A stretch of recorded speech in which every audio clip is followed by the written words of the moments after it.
Hello friends, this is Maushumi Malik, your mental health expert. Friends, आज हमारा 4th day है। हम बातें कर रहे थे डिप्रेशन से हम मुक्त कैसे रहे इस विषय पर। फ्रेंड्स, आज हम एक नया चीज़ सीखेंगे, उसको कहते हैं फॉरगेट एंड फॉरगिव।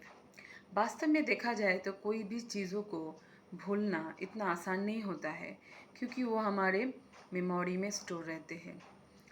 और फिर हम कोई भी घटना को एक्सपीरियंस भी करते हैं, वो हमारे फीलिंग्स एंड इमोशंस के साथ भी जुड़े हुए रहते हैं।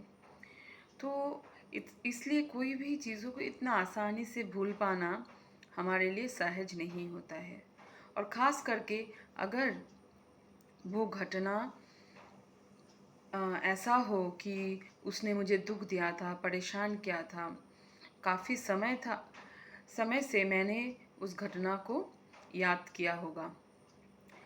लेकिन अगर हम कोई भी चीज़ को भूल नहीं पाते हैं तो उस चीज़ से हमें बहुत ज़्यादा परेशानी उठाना पड़ सकता है। इसलिए हमें कैसे कोई भी घटना हो, दुख की बातें हो, अपमान की बातें हो, ऐसे चीज़ों को भुलाने के लिए हमें एक मेथड सीखना पड़ेगा। उस मेथड को फ्रेंड्स कहते हैं फुल स्टॉप मेथड्स। अभी उसको हम अप्लाई कैसे करेंगे वो मैं आपको सिखा रही हूँ। मान लीजिए आप कोई काम कर रहे थे और अचानक क्योंकि मेमोरी बहुत ऑटोमेटिक काम करता है, अचानक आपके सामने ऐसा कोई एक घटना है ना याद आ गया, जो आपको बिल्कुल आपको फील हुआ कि आप अचानक आपका मूड ऑफ हो गया है और आप बिल्कुल आपको अच्छा नहीं लग रहा है। तो उसी समय आपको कहना है फुल स्टॉप।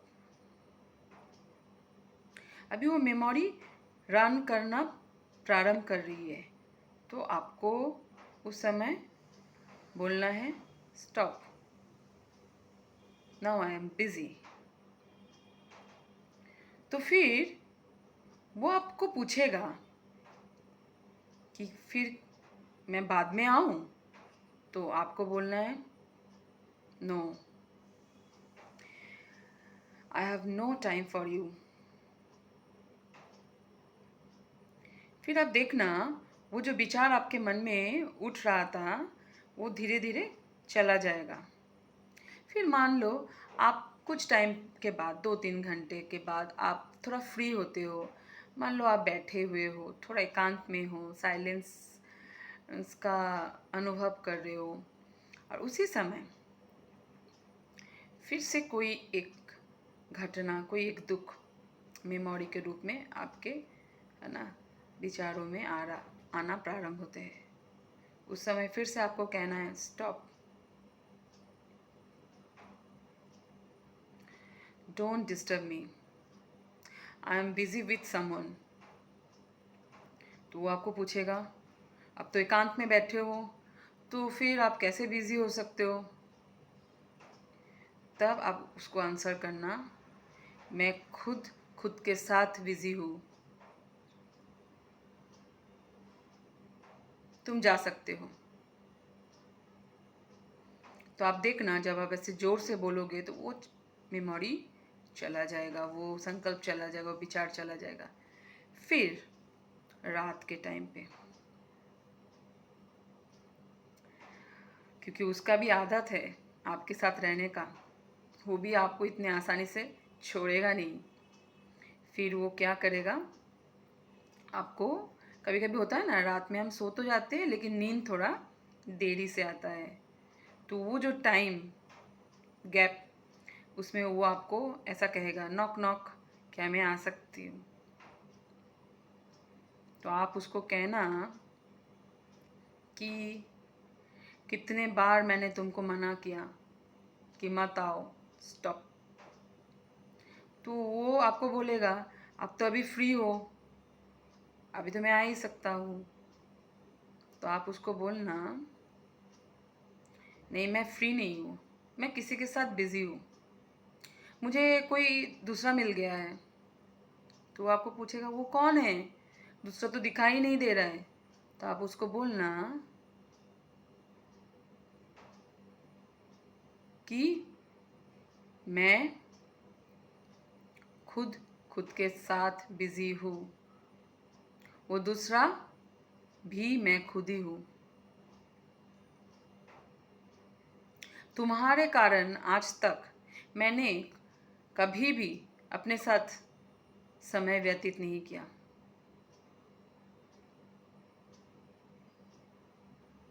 अब मुझे अपने साथ समय व्यतीत करना है। तो वो बोलेगा मैं भी तो तुमको अच्छा कंपनी देता था, तो मुझे भी रख सकते हो कुछ पल के लिए। तब अब उसको बोलना कि मैंने अपने आप को दुख देना, अपने आप से ठगी करना बंद कर दिया है।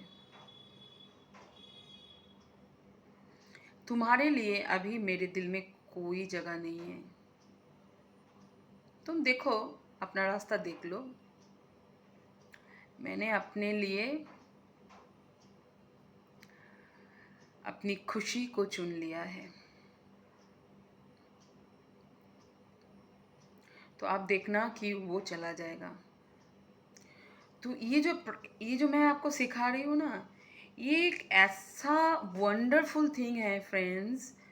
मैं आपको 100% गारंटी के साथ बता रही हूँ कि आप अगर इसको बार बार प्रैक्टिस करते हो तो आपको कमाल का रिजल्ट आने वाला है। क्योंकि ये एक नेगेटिव थिंकिंग, ये हमारा एक थॉट पैटर्न है जो हमने जितने बार रिपीट किया होगा उसके कारण बनता है। लेकिन अगर हम इसको बंद कर देते हैं, हम इसको अगर रिपीट करना ऐसे छोड़ देते हैं, तो एक नया पैटर्न बनता है। वो पैटर्न क्या है?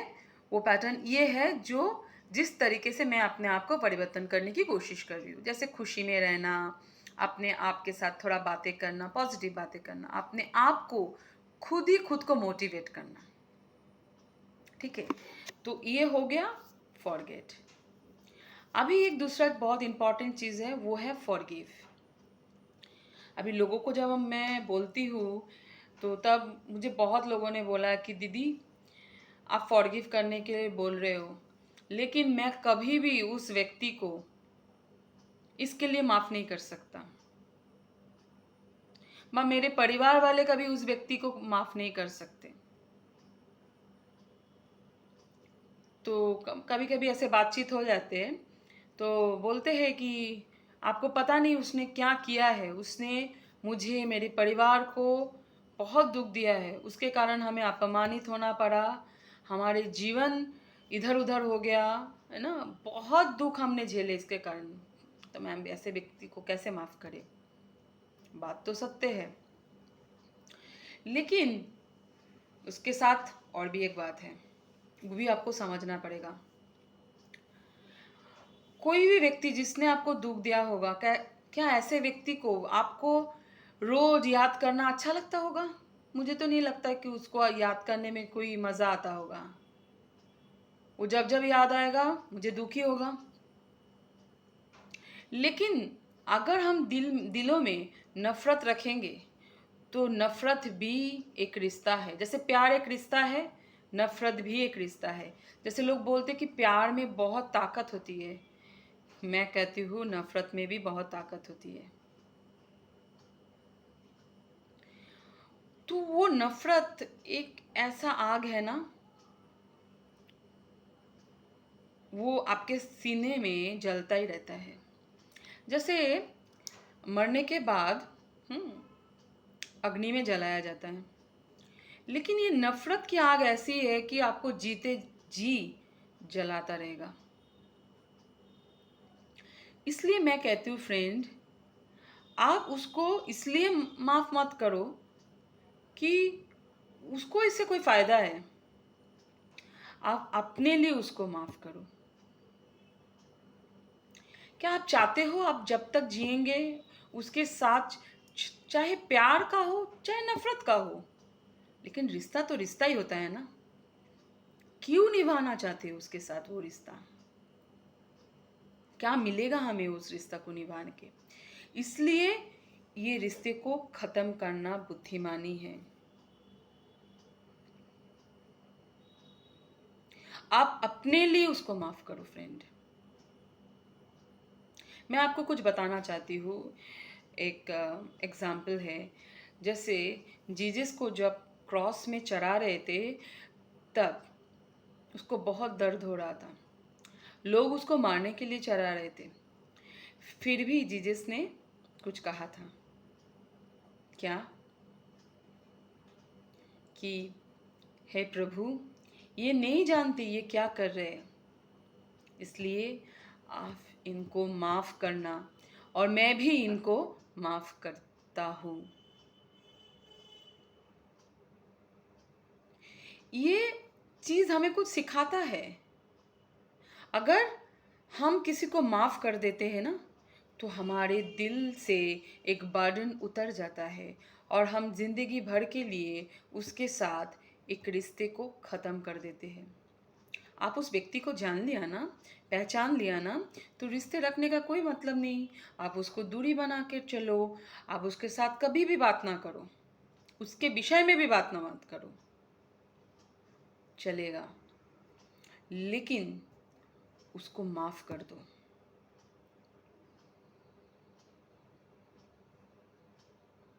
आप खुद सुखी हो जाओगे। आप खुद तो खुद का अच्छा चाहते हो ना फ्रेंड। आप तो खुद खुद के दोस्त हो ना फ्रेंड।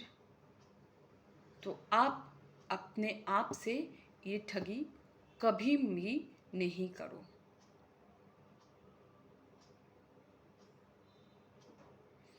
और एक चीज़ मैं बताना चाहूँगी, बहुत इम्पॉर्टेंट है। जब हम किसी को माफ़ कर देते हैं, उसने मेरे साथ बहुत गलत किया, उसके कारण मेरे जीवन बर्बाद हो गया, फिर भी मैंने बड़ा दिल करके उसको माफ़ किया, तो आपको पता है क्या होगा? हर व्यक्ति का जो गलत क्रिया है, क्रिया और प्रतिक्रिया एक साइंस का लॉ है, न्यूटन्स थर्ड लॉ। जिसने गलत क्रिया किया होगा, उसका प्रतिक्रिया के रूप में सजा भी भुगतना पड़ेगा ही। इसलिए कहते हैं सिर्फ समय का खेल होता है। उस समय आपको उसने दुख दिया, वो आपका समय था, अभी एक दिन उसको भी मिलेगा, वो उसका समय होगा। इसलिए कुछ हिसाब किताब कभी कभी अपने हाथों पे ना रख के भगवान के ऊपर सौंप देना चाहिए, ताकि भगवान उसका हिसाब लेवे, हम नहीं। अगर उसने भी मुझे दुख दिया, मैंने भी उसको दुख दिया, उसने फिर से मुझे दुख दिया, मैंने भी उसको फिर से दुख दिया, तो ये क्रिया और प्रतिक्रिया का खेल चलता ही रहेगा। तो उसमें और मुझ में अंतर फिर क्या?